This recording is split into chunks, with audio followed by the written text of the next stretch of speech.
and welcome back to the United Way. I am your host, Aaron Beggs. On this episode, I am going to have a chat about what we perceive to be where we are in as a club. If you're like me, you followed United. I've followed United since I was 4 years old. My grandfather bought me back a Little Man United shirt when I was 4 years old from England, from the UK. So I've been there, I've seen the downs, I've seen the ups, I've seen the absolute pinnacle of where a club should be. And I know everyone's going to turn around and probably say, if you comment on this video, probably say, yeah, but we're struggling. Well, we are struggling. I don't think we're struggling as much as the press want you to think we're struggling. And I understand where people are going to go, oh, well, we shouldn't be playing this system. The coaches doesn't know what he's doing. The manager doesn't know what he's doing. To be 3 points off the top two, Liverpool's won the league already. To be 3 points out of the top two in the Premier League, we're going all right. We'll win the next two games. We'll beat Brentford. We'll beat Sunderland. We might get beat by Liverpool. I don't think we will. I reckon we'll beat Liverpool. And that puts us to the middle of October. So you've got a international window there before the Liverpool game, which gives you a good 4 weeks now to figure out. I think by that stage we'll figure out where we are. We're not sacking Amorim. Don't even think that they're going to sack Amorim. And I don't think they should. I think his system works. It's just the players that he had from, well, let's face it, from the Van Gaal era. Some players are still there as well. Well, Luke Shaw's been there for 8-9 years, hasn't he? Something like that. He's always hurt. That's why he doesn't feel like he's been around that long. Probably not the Van Gaal era, probably the Mourinho era. I think that system works if in January we can sell some players and make some money, because you got to look at Fernandes will go January. You'd imagine. I know he wants to sit. He doesn't want to go to Saudi because it's a World Cup year, but he's going to get picked for Portugal, no matter what. You look at, we'll probably offload Rashford in January. I think we'll get 30 million. So there's about 80-90 million there. With all these obligations to buy players, I think we'll be sitting pretty with a couple of $100 million there to spend. That's over the summer window and January. January, I would just aim to get probably defensive midfielder in. Defensive midfielder comes in, changes everything around. But I know everyone's going to say, but why? Why do you want it? We need a defensive midfielder. I think Ugarte can probably play that position. I think Martinez, when he comes back, could probably play that position and shore up that back three, and have Martinez as a defensive midfielder just in front of De Ligt. He's going to be solid. He's going to go for tackles. That's his job now, and he can pass the ball. It's just, is he training to get to that to be in that position. Who knows? Hopefully. But where we're at right now, I think we're in pretty good stead. I think we're not going to win the league, so don't ever say that I'm saying we're going to win the league. We're not going to win the league this year, but I can see us giving a top.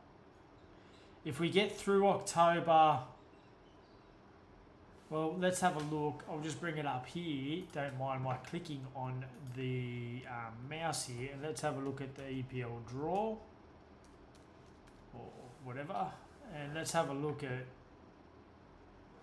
actually I'll go to Man United games. So if we look at the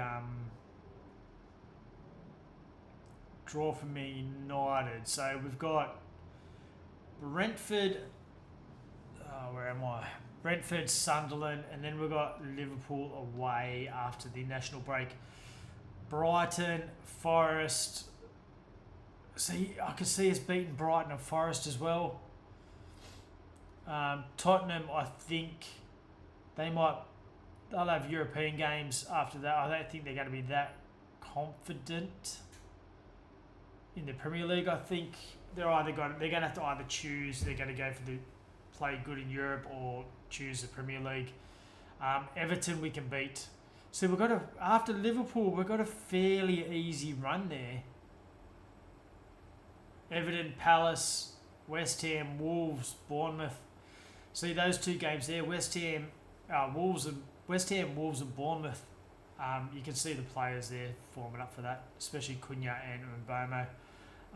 Then we've got Villa. Newcastle's going to be hard on the day after Boxing Day.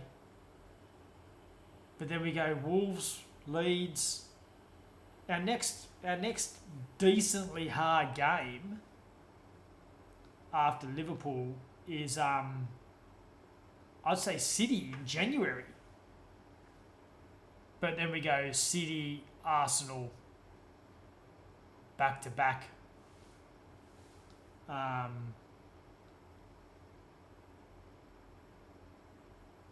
Yeah, that's a pretty good draw because we don't play Chelsea and Liverpool till April, May. If we go on a run, in all seriousness, we could bank on a top 4. If we go on a run, being in all seriousness, if we win this weekend, we go to 10 points, right? Banking on other results, maybe, whatever, other results, you can't help. But the next 2 games, we go to 13 points. We'll see where we are at the international break. Come back, Liverpool. We could be entrenched in that top 5. At least in the top 8 by the middle of October or the end of October. By December, we could be well and truly in that top 5. But again, who knows? It's I'm just hedging my bets there. But who knows? But where we are, everyone just needs to relax. Let's let the coach do his thing. And I know you just don't like his press conferences when he's vague, but let him just do his thing. He knows what he's doing. You all don't see the behind the work that he does with his players and the coaches, where they've been working on this stuff since the end of the season, last season. And let's all be honest, there is improvements. And let's be honest again, the press want United to fail because it's press. They want it. They get a click on a computer, just like I do here. Click on a computer. I read the news. They click on a computer. Who do you want to see as coach? Look at all this. When he was going to get sacked last week, boy, how many names coming up? Zidane was even there. Zidane doesn't want to coach in England because guess what? I don't think Guardiola wants to coach in England anymore. I don't think Arteta wants to coach in England because they all have been brought back to the way English players play. I don't think Zidane. I think this coach, just give him time. Let's see where we're at the end of the season. If we're in that top 5 at the end of the season playing Champions League next year, it all changes around. I'm sick of hearing he needs to be sacked, he needs to be sacked, he needs to be sacked.